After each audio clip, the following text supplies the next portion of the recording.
23 janar, puna e Zotit, dhe gjithçka, çfarëdo gjëje që të bëni në fjalë apo në vepër, t'i bëni të gjitha në emër të Zotit Jezus, duke e falenderuar Perëndin atë nëpërmjet tij. Kolosianëve 3:17.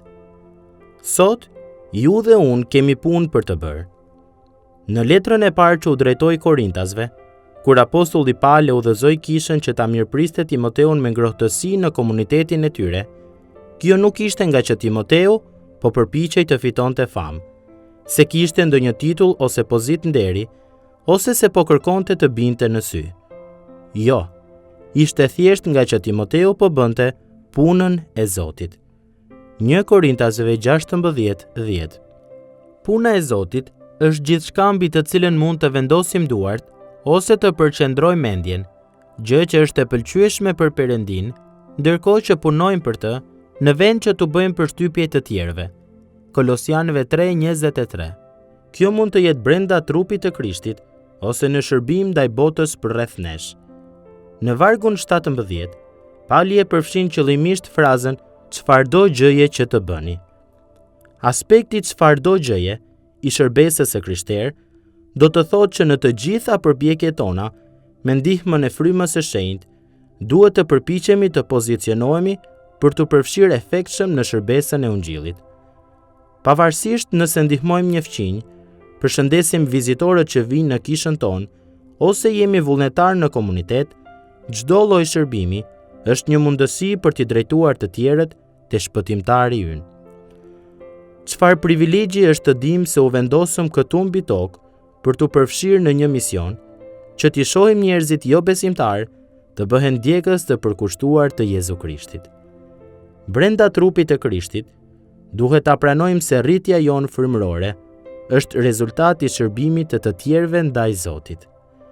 Pali, me të drejtë i pa Korintasit si rezultat të punës së tij në emër të Krishtit, duke shkruar: A nuk jeni ju vepra ime në Zotin? 1 Korintasve 9:1. Vetë ekzistenca e kishës në Korint ishte dëshmi e faktit që apostulli po bënte punën e Zotit. Pali nuk ishte as i parëndësishëm dhe as i pazëvendësueshëm. Përkundrazi, ai u caktua qëllimisht në një përgjegjësi specifike. Si të krishterë, ne jemi thirrur jo thjesht që të ulemi dhe të mësojmë, por që të rritemi dhe të shkojmë, të peshkojmë dhe të ushqejmë. Perëndia e cakton çdo besimtar në përgjegjësi të veçanta brenda shërbesës dhe shërbimit të krishterë. Dhe ato përgjegjësi përfshin të punuarit për të në çfarëdo rrethane dhe mundësie që na vjen sot, sepse ato nuk vijnë rastësisht, por sipas qeverisjes hyjnore.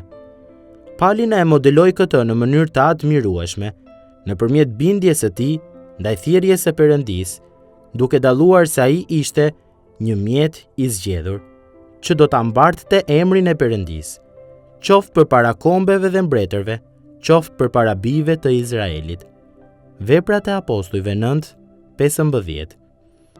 Vepra e Zotit ishte diçka të cilën Pali e mori seriozisht. Edhe ne duhet ta marrim seriozisht. Të gjithë jemi thirrur për të nderuar Perëndin kudo që të jemi.